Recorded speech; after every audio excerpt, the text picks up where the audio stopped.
Smart? I thought it was warm today, which was great. We needed it to be. It was not as hot last week, so I thought the temperature allowed us to play through and push. I did not think we maybe started with as much energy during practice as we did last week, but we did sustain better and had good ebbs and flows. You know, offense made some plays and some situational stuff. Defense made some plays.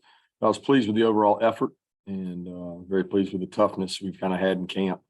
And at this point, we'll be, moving forward towards getting prepared for some future opponents and then start on Oregon. All right, let's take the first question from Anthony Dasher, and then we'll go to Jordan Hill. Hey, Coach, good to see you today. How would you describe Arik Gilbert's progression so far in camp? Rick's done a really good job. He's been tough. He's understood his assignments. Spring, he got thrust into things a whole lot more in terms of number of reps and volume of reps, and with the other guys being healthy and Delp being further along, he's been able to take a good bit. We couldn't do two spot in the spring as much. We didn't have enough guys. We've been able to do more two spot, so that's helped. Darnell coming off the injury, Brock coming off the injury, Delp coming off being a mid-year, and then Arik as well did a lot more reps. He has to be able to sustain. He's developing as a special teams player. Also, that's something that he has not done as much before. But I'm always more concerned with Arik's well-being mentally than I am his well-being just on knowing assignments and knowing what to do. And that's the most important thing, is that he feels comfortable around our team and can help us. Kirby, you talked about last week after that first scrimmage, really wanting to see more pressure from the defensive line, the defense really as a whole. How do you feel like they did, specifically the defensive line in this scrimmage? I would say it was an improvement, but not where it needs to be. We got a little more pressure than we did last time, but not where it needs to be in terms of affecting quarterbacks in our league. All right, let's take the next question from Chip Towers, and then we'll go to Mike Griffith. Yeah, Coach, overall, you've referred a couple of times to your youth of your team, and this is a very young team, obviously. At this point, you guys looking at your personnel board in there in the coach's office and not us, do you feel like what percentage or how many, kind of young guys that haven't played before do you feel like are going to have to contribute, and how confident are you in that set of people? Well, it all depends on injuries during the year. As it is now, we'll have, and I don't know what you define as young. If you just mean the freshman class, probably half of them will have to play a role, whether that's special teams or a backup or a substitution role when they go in and play. Some of them may start. But if you talk about young players, like guys that didn't play last year, they're going to have to play more this year.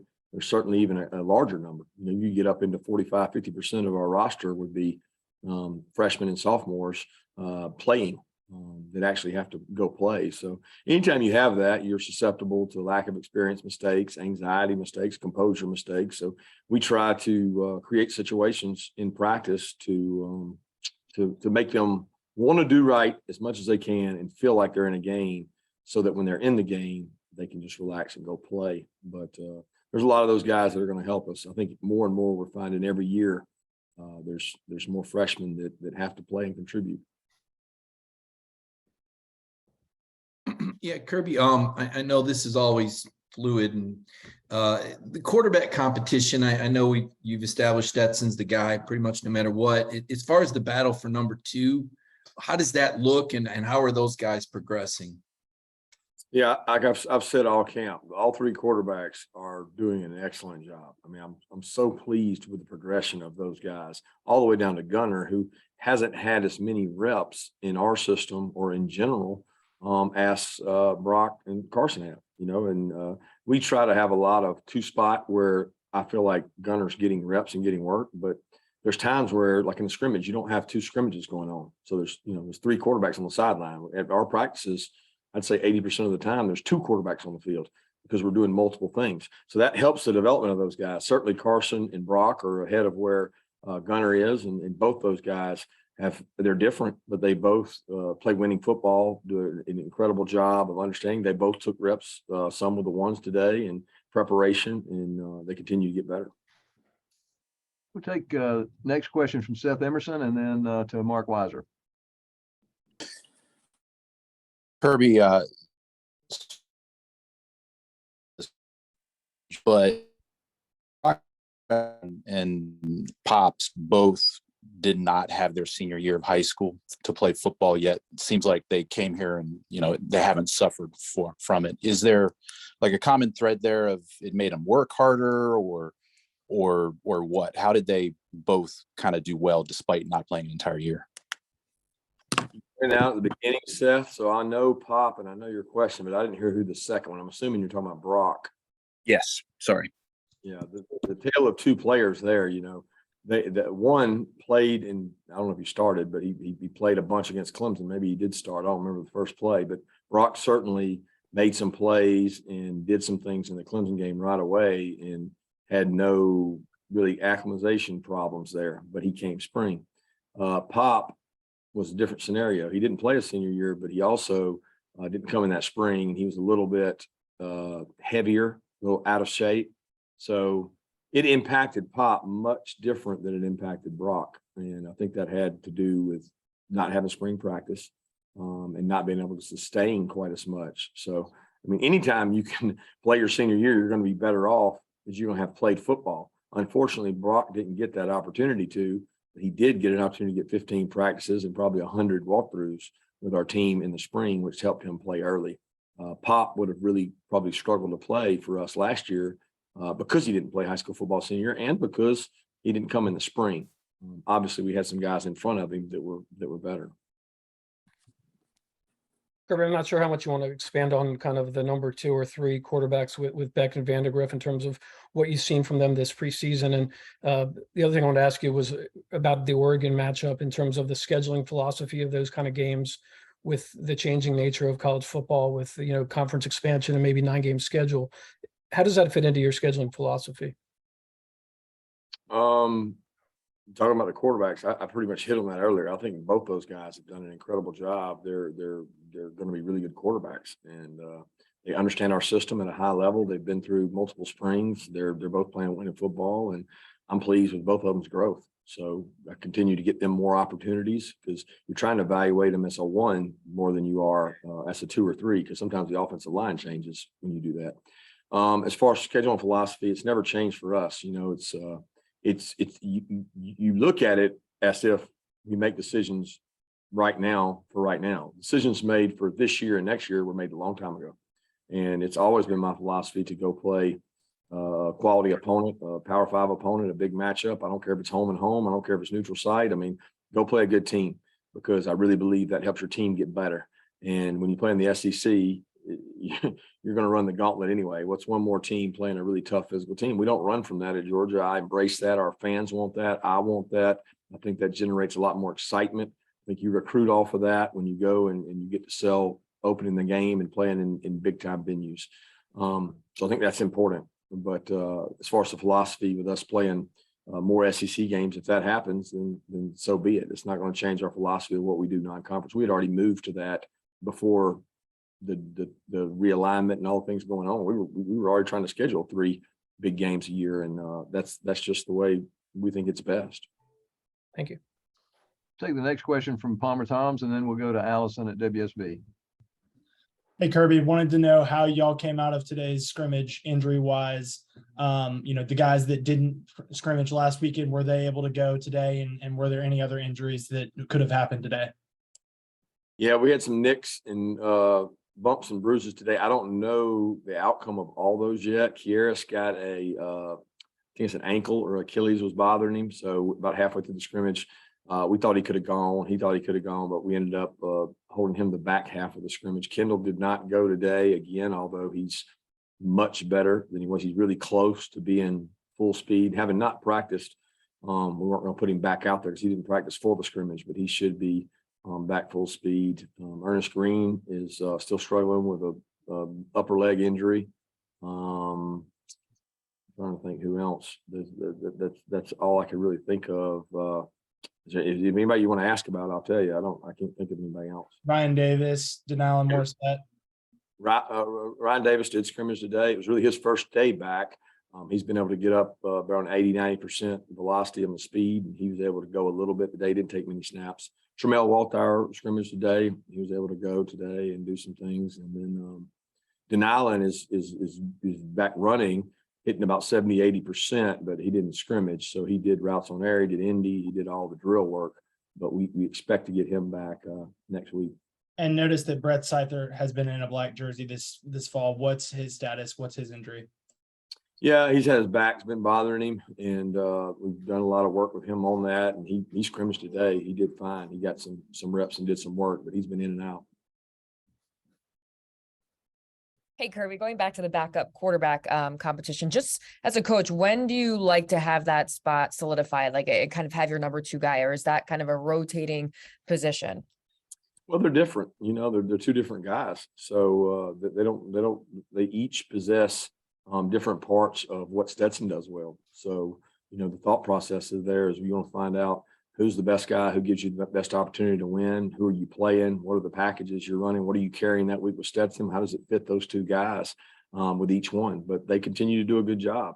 Carson's taken more of a body of work of the 2's reps than Brock has, but they've both done a tremendous job, and they're both going to be ready to go.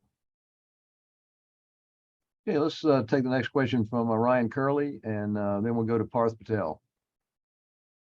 Hey, Kirby, outside of maybe some of the older guys on the defense like Nolan Smith and Christopher Smith, is there anyone that's kind of taken a leadership responsibility over the course of this offseason and spring and fall?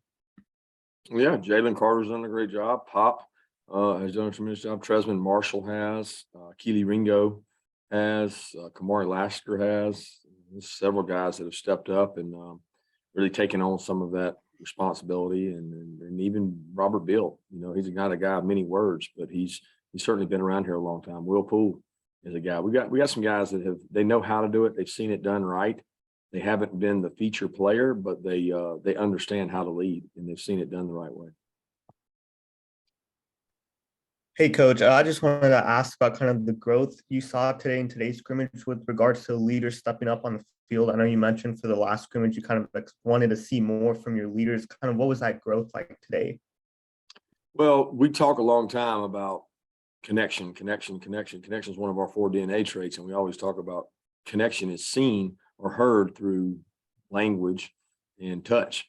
So if you want to visually see connection, you got to touch somebody, you got to high five somebody, you got to celebrate with somebody, you got to be connected, and you see that through what you say. And I don't think you can be real connected if you don't have great energy and focus. So if you're have good energy and you have focus to what you're working on, that usually creates good connection. And I thought we had more moments later in the scrimmage. Like last week, it just flattened out. This week, it was more of a upward. It got better as the scrimmage went in terms of energy and juice, which at least lets me know I think they're in better shape.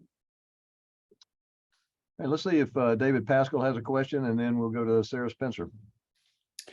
Hey, Kirby, I know you addressed Arian last week. I'm curious, when's the last time you felt like you had a completely healthy group of receivers, and what is it about that position? Is it the volume of running, the plays in space? Why do injuries kind of lend themselves so much at receiver, do you think? Well, they're the highest soft tissue injuries, which his is not, but you tend to have a lot of soft tissue injuries at that position because of volume of running and scholarship quota, numbers. What is your scholarship number at that position? We've had years that we thought 12 was the number, 13 was the number, 10 was the number. And, we brought more into camp this year, I think we ever have. I want to say we brought 18, not scholarship, but 18 in our 105 number. And, it's hard to keep up when you 2-spot things and you work things. You're always looking for extra legs to cut the volume on those guys. We actually cut volume on the top 4 guys this camp than we have last camps, just in learning that, hey, let's don't work these guys too hard, and let's keep the volume down on those guys. But some of the injuries are not, you don't control, not soft tissue, and like Arian's situation, it's just football, and it happens from time to time. Number one thing we can do is have more depth at the position and not have to count on freshmen, which every year that I've been here, we've had, freshmen almost lead us in receiving. Hey, Kirby. I know you've mentioned that Kenny McIntosh is having a really good camp for y'all. What has impressed you most about him and what he's been doing in camp? Well, his work ethic, he's always been a worker, but he was in the shadows of those other guys. And now he steps up, he leads, he pushes guys. He's got better stamina. There were times where he get tired in practice in the past. He might be, gassed and taking reps. Now he's the fresh guy. He can go cover a punt. He can run routes out of the backfield. He's elusive. He has to work really hard on his weight to maintain his weight. And I think it's really important he can stay above that 205, 210 mark for bulk and protecting himself. But he's had the best camp he's ever had by far in terms of no mental lapses, picking up pressures. He's done a tremendous job. All right, let's go to Jack Leo and then to Clay Watkins. Hey, Kirby, can you just talk about maybe who impressed the most, specifically at offensive skill positions in the secondary today in scrimmage? Yeah, I don't know. It's hard to single anybody out without watching. I hate to say that. I mean, there was nobody that just, Dom made a nice play. The young guys at wideout continue to step up. I thought that Stetson did a good job, getting the ball out to those guys, but it probably wasn't as good an explosive offensive day as it was last time, which is probably a good thing for the defense. I thought a couple guys on the defense made some plays. Pop had some good plays. David Daniel made some good plays. Malachi Stark showed up a couple times and made plays. So, it's hard without watching the tape to say anybody just stood out over somebody else. There, Coach Smart. Just curious to know about how the kicking situation is going along. Obviously, a new punter situation and how Jack's obviously been there and been the starter for the past couple of years, but how Jared Zirkel's progressing as well. Yeah, I thought both those guys kicked off really well. I got to check the numbers. I mean, I don't know the hangs and distances, but just watching it off the foot and seeing it in the air, I thought they really kicked off well. Field goals, we got to continue to work on. I thought we had great effort on both sides, protection and rush, which is critical for us defensively and protection wise. I thought that Thorson hit some good punts. We didn't necessarily, we punted situationally today where we were trying to pin some kicks inside the 10 and working on some different things. So it wasn't about the distance, if you know what I mean. It was more about directional and trying to work on some different things. But I thought all those guys continue to get better. All right, we got time for two more questions. So let's just open it up if anyone has a quick follow-up. Coach, this is Chip. Just wondering about, obviously Oregon's 2 weeks away in terms of just preparation for that team specifically. How much are you getting into it at this point, if at all? No, we don't touch it just yet. I mean, we would be kind of reassessing our team and our roster, stacking the roster. We're going to look at some numbers and say, if we had to go on the road in the SEC, who are the 70, who are the 80, who are the 85, where those numbers fall, what are the decisions we got to make? If we're not taking that guy, then we're taking that guy. We got a lot of things to look at in the next day or two as the players get a little recovery time.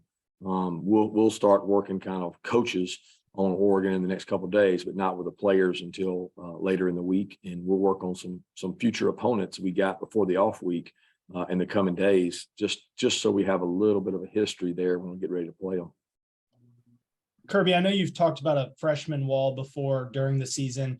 Do you see that at all during fall camp and preseason practice, or do you feel like those young guys are starting to get comfortable in their places and come into their own?